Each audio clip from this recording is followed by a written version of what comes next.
Hey guys, Mr.Relatable here. Welcome back to another episode of Creative Basics. I want to preface this video by saying I apologize for not uploading all that much. I've been pretty bogged down with a bunch of different things, as well as I was out of town for a little while. But I'm trying to get back into the groove of things and make these videos for you so you guys stay in the loop with all of the new mechanics that they're adding, because there has been a lot. There's been a lot of new things, and I'm still trying to learn them all to perfection, as well as learning how to use this new phone device or the new phone setup that they had, which albeit I'm not a huge fan of, but that's besides the point. We're just going to hop right into the video because I know that's what you guys are here for, and that is how to use the new teleporters. So as you can see here, I set up two different teleporters, and I'm just going to go in and restore the defaults on both. So the way that the teleporters work is you're going to need two to begin with. You're always going to need two, as you're going to need an entry portal and then an exit portal. Now, how exactly do these work? We're going to go into the settings now by hitting E, and we can see that there's a bunch of different little things that we can modify. These are very basic, and they might look confusing to start, but we're going to go through each and every one of them just to ensure that you guys know exactly what you're doing. Okay, so let's start with teleporter group. Teleporter group pretty much means that you can have multiple teleporters in a single group. So let's say we multiply this by 2, or by 3 rather. We just added 2, and now we have 3 teleporters in group A, okay? Let's go over to this teleporter over here and set it to teleporter target group A. Now what this is going to do is, what this means is when we walk through this teleporter, it is going to teleport us into any of the ones that are in group A. So you can see here we set the group to group A, and then on this one that we're going to walk into, we set the target group to group A. The target group pretty much means, okay, when you walk through this teleporter, where do you want to go? Like, which teleporters do you want to teleport to? Well, we want to teleport to group A, as that's what we set up on these 3. So if we walk through, you can see it's going to teleport us into these teleporters over here. You can delete these really quickly, and we'll head back in. So that's the first 2 things. I know it's a little confusing when you first get started, but trust me, you're going to get the hang of it very, very quickly, and it's very easy to set up. So I'll go back to this in a little bit, but for now we're just going to go through the remaining of the settings. Enabled. This just means if you want the teleporter to be enabled or not. If we put it on disabled, you can see it's not there anymore. And if we just put it back to enabled, it's back. Team. This just means what team you want to allow to enter the portal. So if you want every single team to be able to access it, just put it on all. If you only want team 1, you can put it on team 1, team 2, so on and so forth. Pretty simple. Change teleporter target. So this is a little weird. As you noticed, when I was going through this portal over here, I was only exiting through this portal, which is the one that has the green block behind it. Okay. Well, if we change the change teleporter target, this just pretty much means if there's multiple in the same group. So as we had 3 in group A. Okay. If we change teleporter target, what this means is that, let's say we put it on every 5 seconds. Every 5 seconds, it'll pick one of those random 3 teleporters and teleport you to that one instead.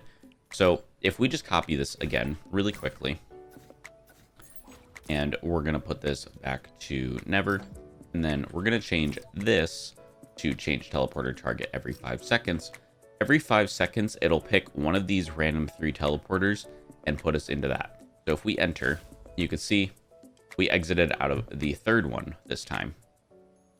If we go back in, exit out of the 3rd one again, exit out of the 3rd one. Here, let's change this to on enter. Now it just means whenever we enter this portal, it's going to pick one of the random. So now we got the first one,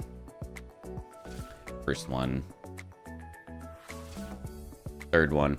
You can see what's going on here is it's going to just pick a random one. First one again. We're not getting the second one for some reason, but that's okay.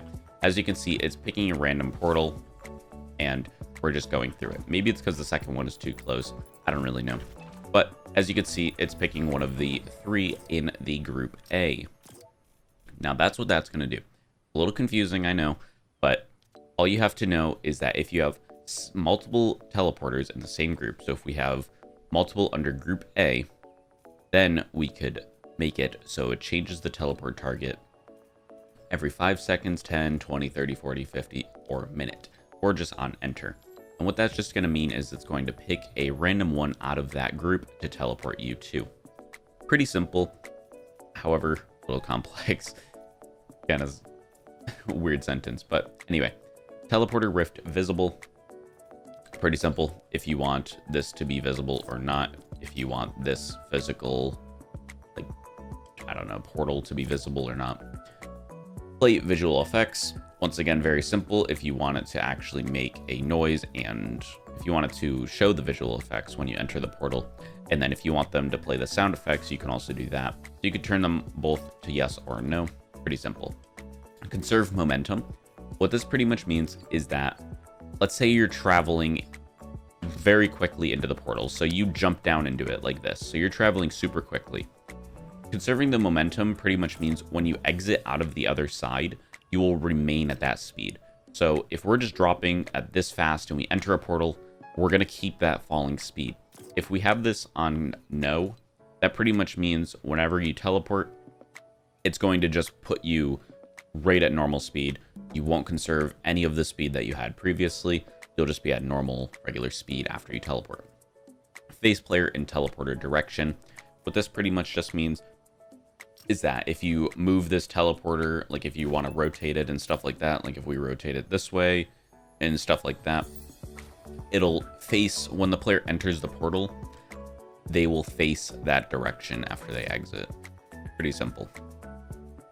So, for example, if we put this on yes, if we entered this, we would be facing this direction.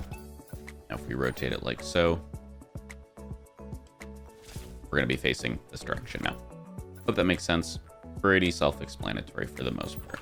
We're just going to put that back and head back in. And then we could also put it on no or relative. No just pretty much means if you enter the portal, you exit with whichever direction you were looking. So if you're looking north and you entered the portal, you will exit looking north. Relative will offset the direction of the player is facing by the angle at which they entered the source teleporter from. Not sure what that one means just yet, but if I figure that out, I will pop that into the description for you guys. However, you pretty much just need to know no or yes. Teleport to when receiving from. Okay, so these are pretty important, pretty useful. If we have this, now we can set up all these channels. If you guys have ever seen my triggers and receivers video, you'll pretty much know what all of these settings are going to do, or what the channels do rather. Maybe not what all the settings do, but you should know how channels work and things of that nature. Okay, so if we can set it up so if a player triggers channel 1, okay? So if they hit a button and that button transmits to channel 1, then we can teleport them to this teleporter. So if a player clicks a button, we can then have them pop out of the other side of this portal as if they went through it. However, all they did was click a button. Pretty freaking useful. Enable when receiving from and disable when receiving from. Very basic. Every single device has this. You could just put it to disable when receiving from channel 1. This just means that if a player hits a transmitter that is transmitting to channel 1, then it will turn off the teleporter. And same thing with this. If you have the teleporter off to begin with, if we have this enabled on disabled, we can have the teleporter turn on after a player transmits to channel 1. When entered, transmit on. What this just pretty much means is whenever you enter the portal, do you want it to transmit onto a signal? Let's put this back to enabled actually. Okay. When entered, transmit on channel 1.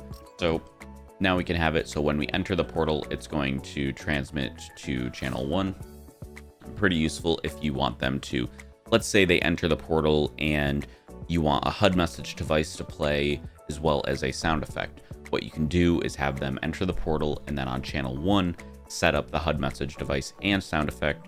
So when they enter the portal, they will get a message as well as a sound. Pretty useful.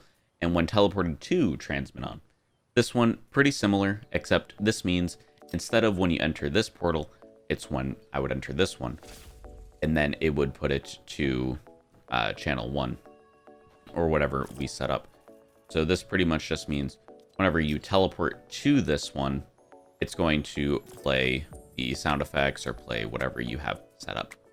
So that's pretty much all you need to know in terms of these settings. Now, setting these things up are a little more difficult as the groups are a little confusing. So what I'm going to do is just go through these really quickly, okay? So let's say we have this as teleport group A. This just means that this is going to be on group A. And it goes through all of the letters of the alphabet, by the way. So if you're going to have a lot of different groups to mess with. So this teleporter is going to be in A, okay? And now we want them to teleport the player to B. Hope you're following along so far. So now when we enter this portal, we want it to go to a teleporter in group B. Now we can set up this one over here that we have. So it is in group B, as well as it teleports to group A. So this is kind of vice versa. Now what's going to happen is when we enter through this portal, it's going to teleport us to B, which is over here, as that's what we set up right here. So if we enter, you can see now we're in front of the red block. I put up these blocks here just for some visualization of what's going on. So when we enter, you guys know which portal we're going to. So you can see we teleported to B. Now if we walk back in, it's going to teleport us to A. Back to B, to A, to B, and so on and so forth. So that's pretty much how you set up the teleporters. It's very, very, very simple, and it's actually quite easy to do, even though they look a little daunting. But that's all you really need to know, and as I said, we could set up multiple and have it kind of, we'll do, let's say, where is it? Change teleporter target on enter. So now we can have it, so it's going to teleport us to a random one, and so on and so forth. So if you want, see, we spawned at 3, and then we spawned at 2. And now if we enter again, spawn at 3 again. So this could be really useful if you're going to make, let's say, an adventure map with different sort of, let's say you have different paths to go through. So let me give you an example of something that you can set up with these that would be really, really cool, and I hope that one of you guys actually do this. So let's say you have a adventure map, puzzle map, parkour map, whatever you want to do. It doesn't really matter. And you want it so the players have to go through a series of puzzles that are all going to be random. So what you can do is have this portal. So this would be like the hub portal that they enter. They enter the portal, and then it's going to teleport them to one of these 5 random portals. They then have to complete the puzzle in said portal, and then we can have it so it disables when receiving from, let's say, channel 1. And then at the end of said puzzle, there's a button that would teleport the player back to the beginning, as well as disable this one. So once this one's disabled, then we're down to only having 4 portals. Let's say they go through the hub again, they do another puzzle. Let's say they get 2 this time. 2 gets disabled once they're finished. And once they're done with all of them, then it opens a door at the end. That's just something I think would be really cool, and I hope that you guys think so too. Yeah, that's pretty much going to be it for teleporters. They're very simple. They're a little daunting when you first look at them. You're like, wow, that's a lot of settings. I don't know what each of them do. But overall, that's pretty much going to be it for this video. If you guys have any questions, feel free to leave them in the comments, and I will try to get back to you as soon as possible. And let me know which device you guys want to see next, as there is a bunch of new ones, including this item granter, perception trigger, attribute trigger, stuff like that. I know a lot of people are starting to make gun games. Maybe you guys want to see how to make a gun game, and I can try to set that up for you guys. Other than that, that's going to be it for now. Thanks for watching, guys, and I'll see you in the next one.